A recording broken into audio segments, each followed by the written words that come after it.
How's it going, Laser Bruises? I'm Sixkilla. Welcome back to the Vigilant Villa. Now, it's starting to look more and more like we're the killer, and we're like a Jekyll and Hyde sort of scenario.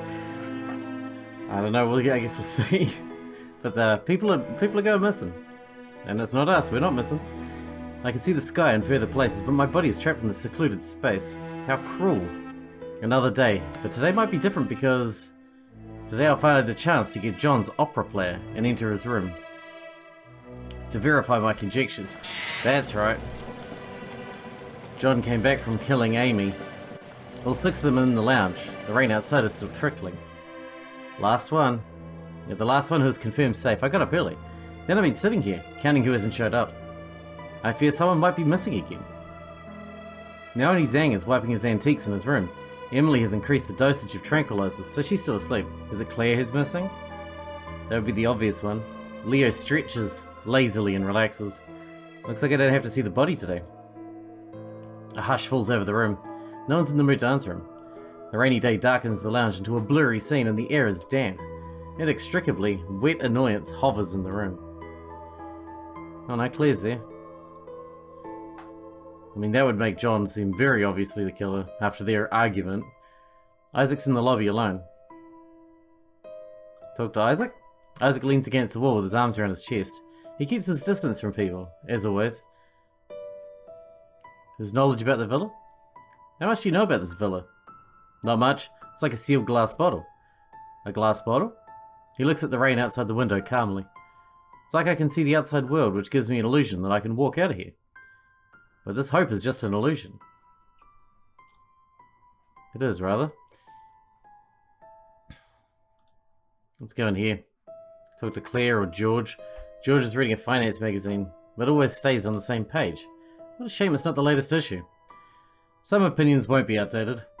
Just talk if you got something to say. About last night? What happened the night before? I've told you everything. It's useless to talk more about it if you can't find the answer. You heard John's question back then. Did you see him? No. He asked through the door. Suddenly George's words halt. What do you mean by asking this? Nothing, I just want to check the details. Anything else? I look at his face. He's good at hiding all emotions behind the arrogance so that he can't find any flaw. Talk about Jackie? Finally, there are only two of us. I mentioned Jackie again. About Mr. Gia's mobile phone. What? As expected, it attracts his attention. Nothing, I'm just wondering why Mr. Gia's mobile phone would be missing. Is there something that's important to the murderer? There's no change in George's expression, but he closes the magazine stiffly. Your deduction is too subjective. Maybe the real murderer wants to deliberately mislead you. Or he took pictures of some important information with that mobile phone, so he was killed. Mention the wounds on his back? No, there were two cuts on his back. If it wasn't an acquaintance, what would make him drop his guard and turn his back to another person? People turn their backs to the murderer when escaping. The noise of argument? Noise would be made if there was a fierce conflict, but there was no noise. So the murderer took away his mobility, and he had no time to resist. Everything that happened was against his expectations. The murderer is an acquaintance who could make him feel safe enough to open the door voluntarily. In that case, we narrow the scope a lot. Not only acquaintances can gain trust. If it was the landlady knocking on the door, he'd open it as well because of her identity and gender. He'd be completely off guard. She doesn't have motive. And she found the murder weapon. Sometimes the killing just doesn't need a reason. Otherwise, how do you explain the poison in her room? Maybe she's already had a killing plan. As for the murder weapon she found, I tend to believe that she put the dagger in the flowers while we were searching. Or she threw it from her room. That'd be easy for her. I think I can already confirm that he is the murderer. But I don't have the smoking gun for now, except my deduction. I want to incite a reaction out of him. Maybe I think too much. Perhaps everything is Leo's disguise and misdirection. It's best if you can think that way. People lie. He must be hiding many truths. I just can't figure it out. If he's the murderer, then why only deal with the knife? Why? It's very simple. He didn't have enough time to bury it deep. He just threw it in the flowers rashly. Yeah, he'd do it better if he had the time. But how do you know this information? Amy found the knife, and I never mentioned it was directly thrown in the flowers. George squints and measures me with his eyes. I asked her. He knows I have no evidence except for my deduction, so even the excuse he makes sounds lame. Nothing more. I see, then there's nothing more. It's enough. I can only go that far without evidence. Claire wears the makeup. She looks much better than before. A better identity? What do you do, Miss Yi? A saleswoman in a luxury store. It's nothing compared to your jobs.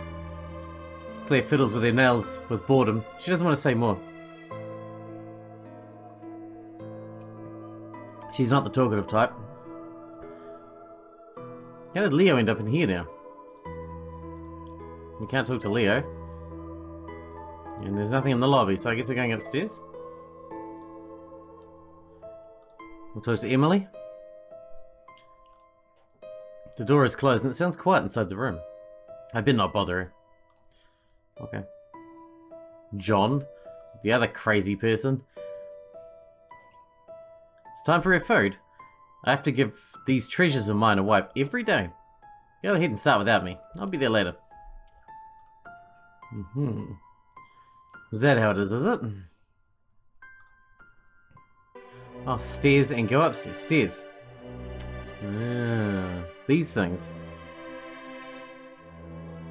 I got the props here. I don't know what will be discovered after the two pictures are put together. Can we do it? Do we not have the bits yet? Guess we're missing bits still. The lounge is still lifeless. Daisy's little sob comes after the roll of thunder. I wouldn't have come to this mountain to take pictures of the sunset if I'd known. Then none of this would have happened to me. Of course you wouldn't have. I'm just a student, I haven't done anything wrong. Why would this happen to me? She hugs her knees and curls up on the sofa, feeling more and more wronged. I understand. If crying makes you feel better, then let it out. Daisy cries even more loudly. The others can only frown and sigh. I take out a life-saving straw from my outfit pocket. Look here, Daisy. Just an ordinary pack of playing cards. Pick any card and remember it by heart. Don't tell me which one it is. I'll find it out. Daisy's attention is successfully diverted. She wipes away her tears and looks at the cards carefully. Folmes, you can do magic tricks? Almost all fans of deduction like magic. They have something in common. Because you have to deduce how the magic's done. I set the cards well and lay them out to her. Daisy picks a card and carefully avoids me to check it. John walks slowly in the lounge and looks at Daisy and me. He seems to be in a good mood. Ha! Here comes the protagonist at last. Oh, doing magic tricks? Let me see. John gets close to Daisy. With his hands behind his back, he looks at the card carefully and smiles heartily. Well, I checked it, no special marks. Give it to him, young lady. Let's see what he can do. Daisy nods seriously and returns the card to me. Okay. The card is put back. I shuffle the cards and lay them out again while Daisy keeps staring at the cards. I stare at the 54 cards and pretend I'm thinking. The card she picked is... Well, I have to pick. Oh, I don't know. That one.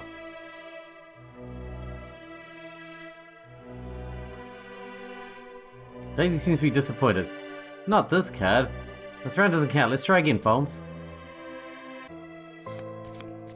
Oh, it's on top of the 3 diamonds. I see. Alright, here we go. Queen of Spades, yo. Daisy's big eyes blink and the corners of his mouth turn up in a surprised smile.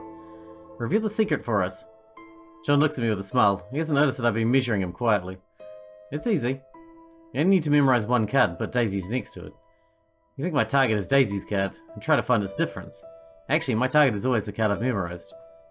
In Van Dyne's The Canary Murder Case, a pack of playing cards can infer people's personalities. After confirming the suspect's personality, they play cards to identify the suspect. I see, it's interesting. Now what kind of personalities do Zhang and I have? You aren't as smart as Zhang. John is a man of details, but he's not careful enough. John's smile becomes a bit stiff and looks away. The game of probing is over. Next, let me take off his mask. Finally, Emily walks into the lounge. Everyone is here. But her face looks awfully pale, and her lips are a bit dry. Her thin body is wrapped in clothes. She pulls her sleeves a lot long to cover her wrists and smile at everyone. I'm sorry I got up late. It's okay, I'm so glad to see everyone safe and sound. Yeah, no one died. Everyone takes a seat in the dining room. Daisy and Emily offer to prepare breakfast. Daisy pokes her head out of the kitchen. For the record, the milk is expired, but it smells fine. You can drink it if you don't mind. Then Daisy goes back to the kitchen. John turns his bead bracelet leisurely while encouraging Claire to help in the kitchen. Claire, Mrs. He always does the busy work. I also feel ashamed of it. Maybe you should help them. Since you're so ashamed of it, why don't you go there yourself? Nice. Oh, here comes my hypoglycemia. I feel a little dizzy and a bit hard to breathe. Sweat really stands out on John's forehead. He wipes it pretentiously. They just had a serious quarrel yesterday, but now they're more like flirting. I could ask John a few questions right now. About the opera player? About climbing. I checked the villa's advertising poster again yesterday. The cliff climbing is one of its features. John, I've heard that you know how to climb. Heard? You can't be sure who told me that. He rolls his eyes again and again within just a few seconds. Oh, a little bit. Let's try it today. Shall we? You're too impatient. Today's weather's too dangerous for climbing. And the difficulty of climbing that cliff is enormous. Even I dare not take the risk, let alone a thin man like you. I can ask John a few questions right now. Opera player? John, could you lend me your opera player? John's eyes flash with a trace of vigilance. Young people like you also love to listen to the opera. Curious about its content. I'm curious about it after hearing what you said yesterday. That's too unfortunate. Something's off with my opera player. I'll give it to you when I fix it. What a pity, my climbing gear has no use now. Not true, you used it to tie me up, didn't you? John wipes the sweat that keeps standing out on his forehead. Do you still hold grudges against me? Then let me apologize to you again. John is like a fish that's about to swim into my fishing net. I'll haul in the net when I have the evidence. Meanwhile, the breakfast was put on the table.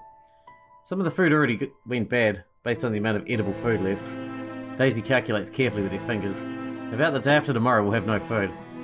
The cheerful air, which just became more lively, becomes dull again. Looks like we're lucky to have something to eat now. I'll enjoy it. Bread. I'm the first person to stand up and take the bread and milk. Then others take the food reluctantly. I have an idea. Can we move the body out of the villa? My room is next to his. It stinks like hell. Stop. No talking during meals. John takes another slice of bread and starts eating. Fine. Just wait and see. The woman in the room next to you will stink in 2 days. Lowering the air conditioning temperature will slow the speed of the body putrefaction. The body will putrefy very fast if we put it outside. It's not conductive for police to find valid information. I don't care, just switch your room with me and you'll know. No way, Fulham's paid the rent, but you're just a freeloader. Aren't you ashamed of that? What the fuck should I be ashamed of, Hope? John suddenly thumps the table hard with his head down. No one knows what he's doing. He trembles. Broken syllables escape his throat. It sounds like he's growling in pain. He got poisoned! He lifts his head with his face turning purple-red and his eyes bulging. His hands keep slapping on the neck. You can see the blue veins standing out. It's like someone's strangling him. Everything happens so fast, there's no time for us to react. Plop. What an amazing onomatopoeia to use for that. John falls backwards to the ground with his face up. He kicks the table madly. Emily, come and help him. I rush towards him, hold up his back and pat on it. No, he can't die. He's the first step to solving everything. I'm so close to the answer. You can't die. If you die, then how am I going to solve the murder, you prick? John stops struggling. Time seems to be halted as he stops struggling. Only his bulging eyes stare at the ceiling, lifeless. Oh, he dead. No breath. Hearing what I said, everyone stares at the man, dumbfounded. What the hell happened? Did he choke to death? It's like he was poisoned. He was alright. Why would he suddenly be poisoned? Is it food poisoning? No, the milk is just expired and I drank it too. Emily frowns. She seems to have found something. Have you found anything? His cheeks look rosier than usual. You can see light pink in his nails. Convulsions, coma, difficulty breathing. There's symptoms of potassium cyanide poisoning. Intense. Potassium cyanide? Haven't we thrown it away? Oh yeah, Amy's poison. Day 3, Tulip Villa. Potassium cyanide has been found in the room of Amy, the landlady. Who was not the landlady. We decided to make it disappear completely to avoid future trouble. It's still raining. The ocean becomes blurry. Waves under the cliff are roaring. With all eyes on me, I throw the bottle of poison into the ocean. But now the bottle of poison has been thrown into the ocean. It comes back here from the bottom of the cliff, just like the person who prepared it. And my hair is crazy. John's death disrupts my plan, and the shock it imposes on everyone makes them oversensitive and suspicious. I'm the last person who touched the poison. I'll be under suspicion. Whatever speculation I make from now on, I must be more careful. Oh, crap. Negotiation.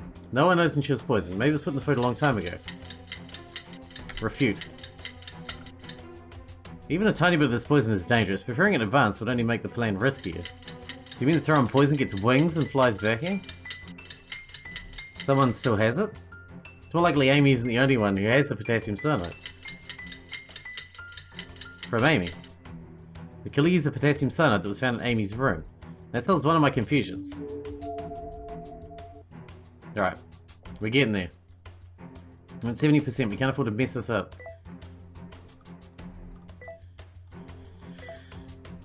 Analyze.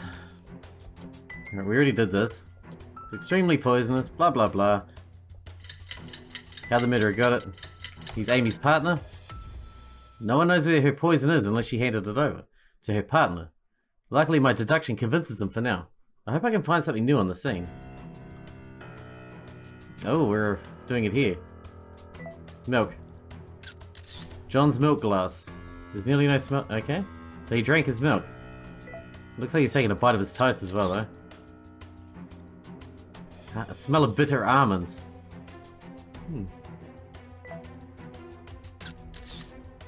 There's no smell of bitter almonds in the bread basket. There's only one glass of milk left. George didn't pick the milk. The chair? George and Leo sat beside John. Claire and I sat opposite him. There's a special taste of bitter almond on that bread. Someone must have poisoned the bread. Leo jumps up and points Daisy with his finger. It's her. She got up first. She offered to help prepare breakfast and took the opportunity to poison. Have you seen such a dumb murderer? Who knows what the fucking tricks you're playing? And you, I remember you put food on the table. You could be the murderer. Stop slandering me. In that case, you and Mr. He sat beside saying it was convenient for you two to poison him. And you can frame Emily for me, and me for it afterward, right? The most suspicious person should be Claire. It must be a humiliation for you when you wanted a necklace worth only 2,000 yuan back. Humiliation? You flatter me. I don't care about that at all. I only care about money. I have agreed to reconcile with him because I've heard his wife is dead. I thought he'd have some spare money. It did annoy me when he asked for it back. Claire rubs the large jade necklace on her chest. But he agreed to buy this necklace for 20,000 yuan and I said yes. What? 20,000 yuan? That's tenfold. So what? Maybe he truly loved his wife. Now he's dead, I got nothing.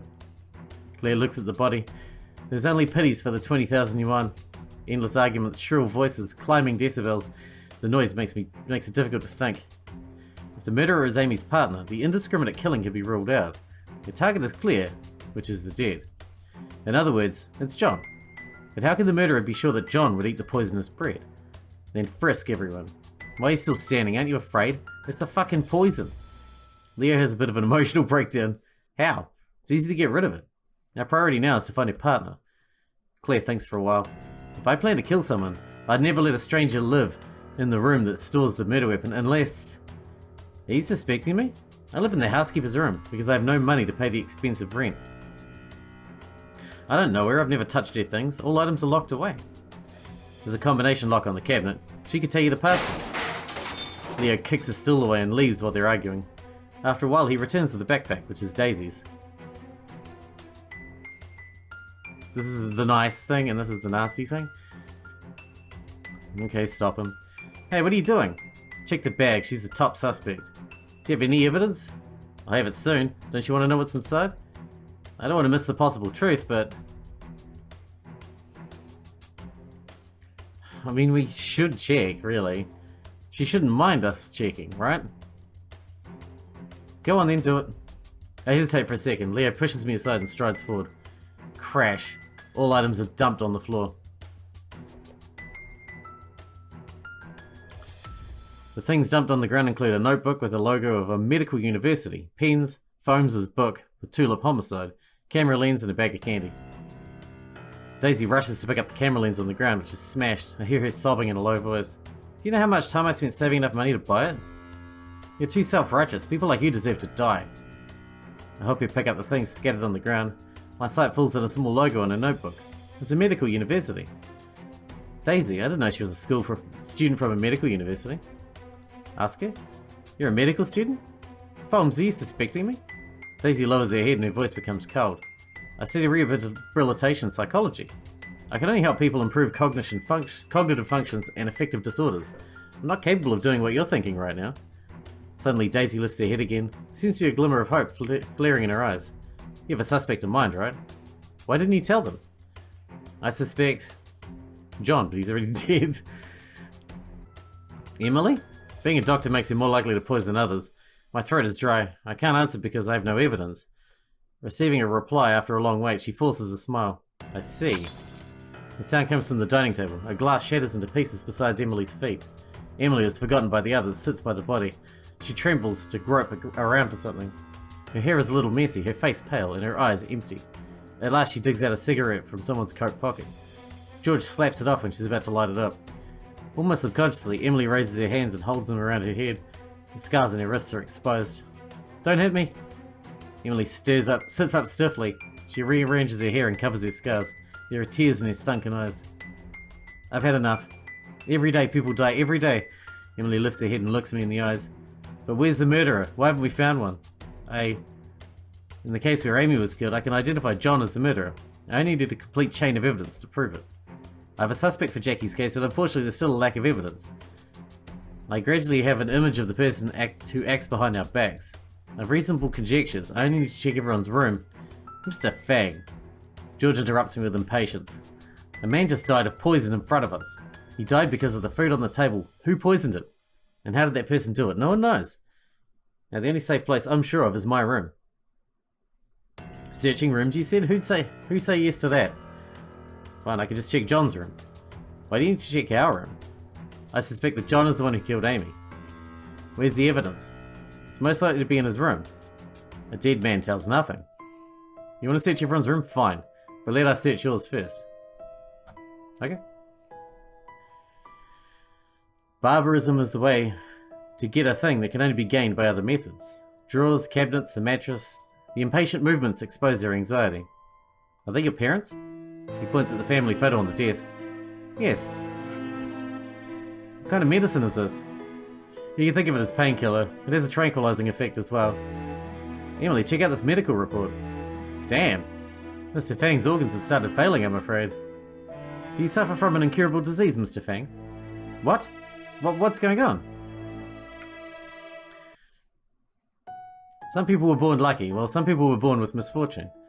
It's the law of balance. If a person knew from birth that when death would come, how would he live his life? Maybe he'd indulge himself, fill the nights with debauchery and emptiness. Maybe he'd get bored, quietly waiting for the day to come, lifeless. In fact, it's neither. He just lives his life like others, but with colours of tragedy. My family's genetic defect has decided that I only have half the lifetime that ordinary people have, 40 years. If I don't choose to end my life in advance because of the pains of the disease, my symptoms will increase as time goes by, such as recent intermittent coma and the intermittent memory loss that comes with intermittent coma. In my short and unfortunate life, I find the thing that I truly love. I don't know if I'm lucky or not. I'm deep in the charm of deduction. I'd be lying if I didn't say if I say I don't want to leave anything in this field, especially someone like I desperately want my works to be recognized by the world, or at least let the world remember them. Living in people's memory is another way of living, and I've had a hunch recently that the day is approaching. Sounds even worse than incurable diseases. At least they could live happily for the first decades. A small-time novelist with an incurable disease wants a complete book before his death. Like the story you've told us, people are killed one by one in a secluded villa. This thought has been hovering inside your mind, but it's not enough for you. You need to do it in the real world to verify your thought. You killed them, and you observe our reactions in the dark. Are we materials to you? I didn't. I would never have such dark thoughts. Everything I've done is meant to save them. A hush falls over the room. Impossible. It can't be Folmes. He's honest and decent man. The villa is expensive. A small-time novelist can't afford even a room here. George walks toward the desk and picks up a family photo. But his parents are scientists who have considerable patents. You know my parents? He turns around and avoids eye contact with me. His movement slows down when he puts the photo back. I've heard of them, but I didn't have the chance to know them. He's lying. His actions prove that he knew my parents. Interesting. Connections. Don't eat any open food from now on. Everyone stays in the lounge tonight. And we need to keep Ingram under control. What? He can be watched over, but he can't be tied up. I'm not as stupid as you think. What if this is a trap? If you two work together and the other 3 women have no strength, they'll be fucking doomed. Are you suspecting that I'm in with this, with Isaac? You all think this is a 2-person job. Why can't it be you two? I don't believe anyone except myself. Leo's sight becomes vicious. He looks straight into George's eyes. Why are you tying me up? I said that I would check your rooms if you could check my room. You did check my room, and you didn't find any evidence. Fine, but his movements must be in our sight. In the lounge, everyone sits in silence. Who can help move Zhang away? I need a glass of water. I'll go. Offer to help? I'll help you. 2 people can watch over each other. It's a good chance to enter John's room. Oh, this unstable network thing again. I'm going to save before it crashes back to the desktop. It's a good chance to enter John's room. On the 2nd floor, John's expression is frozen in the moment of horror. Isaac doesn't open the door directly. He turns around. If sacrificing others can prolong your life, what will you do? What? Answer me. He's extremely serious. He stares at me and waits for your answer. I have my way of living. What I'm after is not immortality. The longest living creature on Earth is Turatopsis nutricula. Though it's continuous transdifferentiation, it can reverse its lifetime, renew its youth, and break the nature's limits on lifespan. But if you exchange your life with it, would you do it? He pauses and shakes his head. See, the quality of life isn't subjective to its length. Look at you, I've told you the truth, but you don't believe me. Isaac inserts the key and turns the door lock. The door is open. John's body's been moved on the bed. There's a small balcony outside the French window. You can see the cliff in the distance and the ocean further away. Aren't you leaving? I stride to the door and lock the door. You... Give me 2 minutes, I must check this room. Finding the murderer now is bad for you. It's bad for not knowing who the murderer is. How persistent and stubborn you are. He mocks me, but he doesn't stop me. Alright. Let's check out this room, I guess. There. Another piece of landscape. Check the deco. John's ID card and 2 business cards. This is John's wallet. Only those things in the wallet seem to be worth noting. An ID card, his birthday, 0921. A business card of a law firm. And a funeral home. His mobile phone is here too. But it's locked. Super. Would you stop doing that with your network bullshit? I still don't understand why a visual novel puzzle game would need to be connected to the internet. That makes no bloody sense. Stop harvesting my information, you bastards. Fishing line. He's prepared a climbing rope and fishing lines. He did come here for a vacation. The book. My fingers are searching the bookshelf. Got it. The numbers game. Uh-oh. Another puzzle note that was found in the numbers game. It seems the code of the puzzle was found in the numbers game. Good. What else we got? Calendar. The circle date in the calendar is the day before yesterday, which is the day Amy was killed. The plot thickens. Radio? It should be the opera player that John talked about. How would you call it? That's an unusual thing to call it, isn't it? There are scattered climbing ropes and climbing gear on the ground of the balcony. It's unethical, but I should try and unlock John's mobile phone. The unlocking game.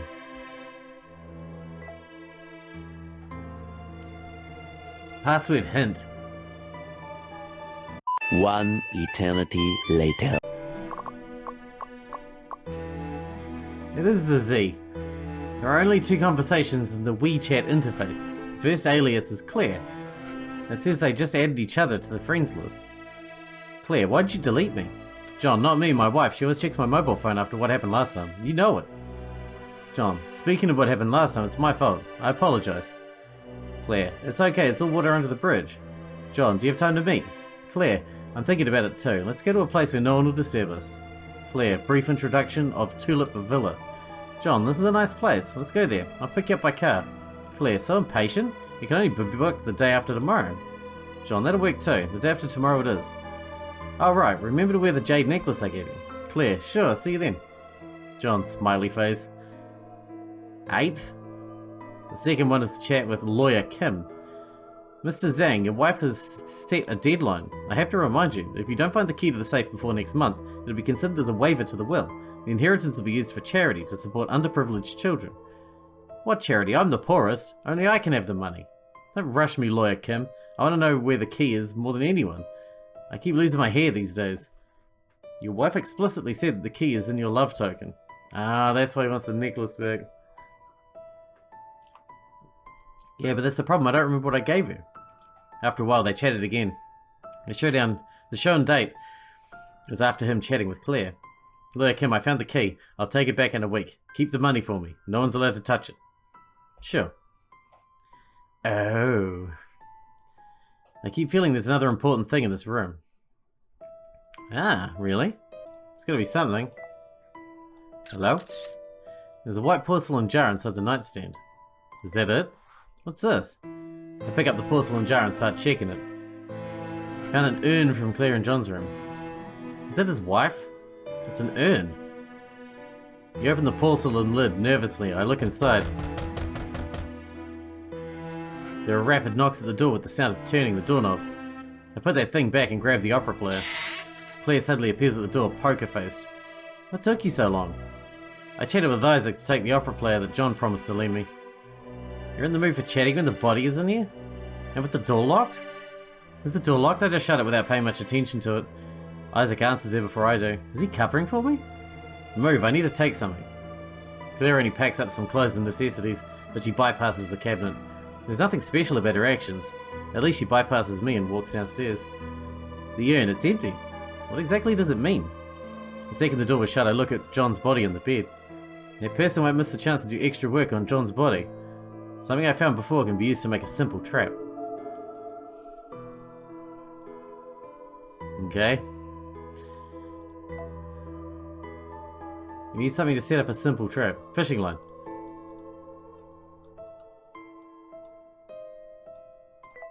Yeah. That's it. Alright, we're going to wrap this episode up here because we're way out of time for today. But in the next one, we'll set the trap. And maybe we'll catch, maybe not the murderer, but at least the one stringing people up. Judgment style. That's part of the way, I guess. Hope you guys enjoyed it. Thanks for watching. Thanks for hanging out with me. And I'll see you in the next one.